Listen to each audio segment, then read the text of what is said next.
Yun, dumating na yung Meroka seal bearing. Galing sa Lazada. So unbox ko na rin, just in case na ganito yung gusto nyong bilhin, para may idea kayo.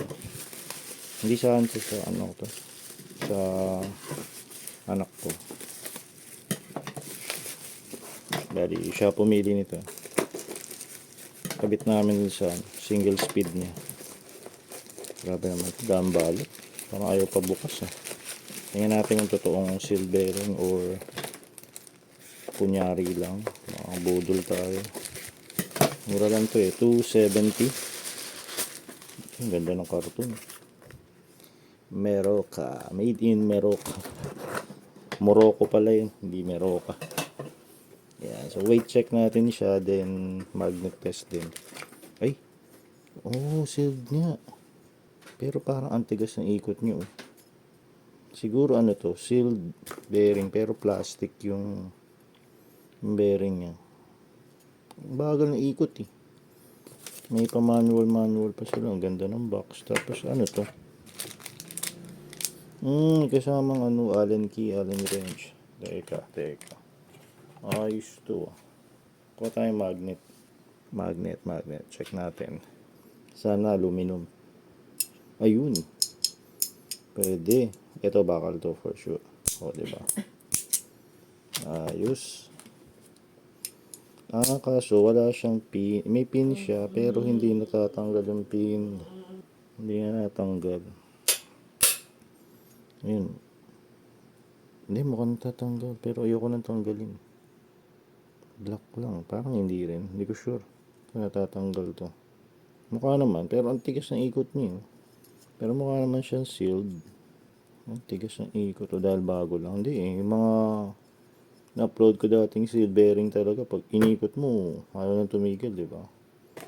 So, wait, check natin. Pero sa price sa 270, ayos na to.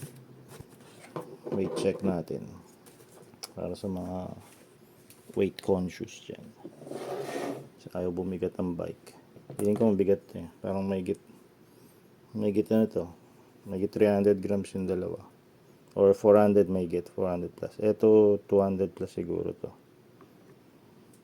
Ay! Wali, 200 lang.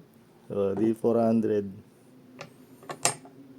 398. Di pwede na rin. Mga boss. Budget meal lang to 270. Kasama na yung shipping. 2, 4, 6, 8, 10. 10 pins sa isang side. 2, 4, 6, 8, 10. Ganun din.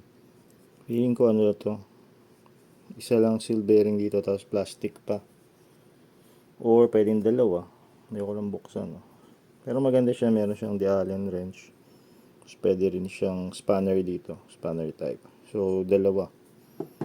Pag pumalya yung salyabi mo, spanner, pwede ka pa mag-switch sa Allen wrench. Allen wrench. Hindi Allen wrench. Allen wrench. Ito yun. Ano ata ito? This size. 6 ata ang size ito. O 7. Parang 6. Kasi 5 maliit yun. Yun. Bagal talaga ikot niya. Matigas. So, kung kinamit mo to, pagod na pagod yun sa bike. Kasi uwikot Kaya iba gusto niya pag inikot nila matinis. Ayaw tumigay. Kasi nga para yung motion niya tuloy-tuloy. Walang resistance. Ito may resistance. Ang lakas ng resistance. So, medyo olats. Pero para sa price niyan, huwag ka nang magreklamo. Teka, may specs ako nakita. Ito, ano ba to? Wala, model name lang yan. Model, B6 something. B632. Yan. Labo ng camera ko. May manual pa silang nalalaman. Ayan. Hindi naman natin mababasa yun. Incheck Wow, basa dyan gusto picture mo, Google Translate mo. Pero para sa price niya, pwede na yan. So, kung masira agad to, update ko rin dito. Upload ko kunyari na ilang buwan lang tinagal. Kasi halos araw-araw gagamitin ko yung bike. Siguro mga 5 times a week, 4 times a week, paikot-ikot dito sa amin. Siya, yun na muna. Init. Pinakita ko lang sa inyo, just in case. B632 Meroka, seal bearing daw, pero duda ko. Parang seal bearing plastic siguro. Adios mga boss.